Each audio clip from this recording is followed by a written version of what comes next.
ಎಲ್ಲರಿಗೂ ನಮಸ್ಕಾರ. ನಾನು ಡಾಕ್ಟರ್ ಶಾಲಿನಿ, ನಿಮ್ಮ ಮಕ್ಕಳ ತಜ್ಞೆ.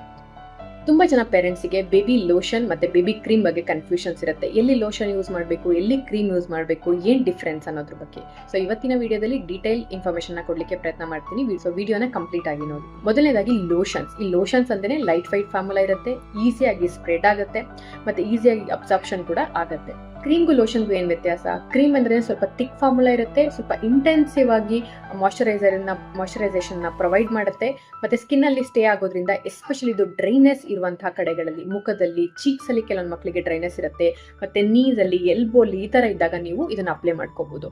ಲೋಷನ್ ಈಸಿಯಾಗಿ ಸ್ಪ್ರೆಡ್ ಆಗೋದ್ರಿಂದ ಮತ್ತೆ ಹ್ಯೂಜ್ ಬಾಡಿ ಸರ್ಫೇಸ್ ಅನ್ನ ಕವರ್ ಮಾಡೋದ್ರಿಂದ ನೀವು ಕಂಪ್ಲೀಟ್ ಬಾಡಿಗೆ, ಎಂಟೈರ್ ಬಾಡಿಗೆ ಯೂಸ್ ಮಾಡಬೇಕು ಅಂದಾಗ ನೀವು ಲೋಷನ್ಸ್ ಗಳನ್ನ ಯೂಸ್ ಮಾಡ್ಕೊಳ್ಬಹುದು.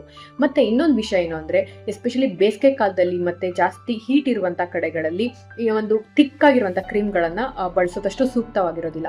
ಆ ಟೈಮಲ್ಲಿ ನೀವು ಲೋಷನ್ಸ್ ಅನ್ನ ಪ್ರಿಫರ್ ಮಾಡಬಹುದು. ಎಸ್ಪೆಷಲಿ ಚಳಿಗಾಲದಲ್ಲಿ ತೇವಾಂಶ ಕಡಿಮೆಯಾಗಿ ಡ್ರೈನೆಸ್ ಆಗೋದ್ರಿಂದ ನೀವು ಬಾಡಿ ಕೂಡ ಕ್ರೀಮ್ ಬೇಸ್ಡ್ ಫಾರ್ಮುಲಾಗಳನ್ನ ನೀವು ಯೂಸ್ ಮಾಡ್ಕೊಳ್ಬಹುದು. ಮತ್ತೆ ನಾನು ಯಾವಾಗಲೂ ಹೈಲೈಟ್ ಮಾಡೋ ಹಾಗೆ, ಯಾವುದೇ ಕ್ರೀಮ್ ಅಥವಾ ಲೋಷನ್ಸ್, ಬೇಬಿ ಪ್ರಾಡಕ್ಟ್ಸ್ ಅನ್ನ ಯೂಸ್ ಮಾಡೋದಕ್ಕಿಂತ ಕೆಲವೊಂದು ವಿಷಯಗಳನ್ನ ತಲೆಯಲ್ಲಿ ಇಟ್ಕೊಳ್ಬೇಕು.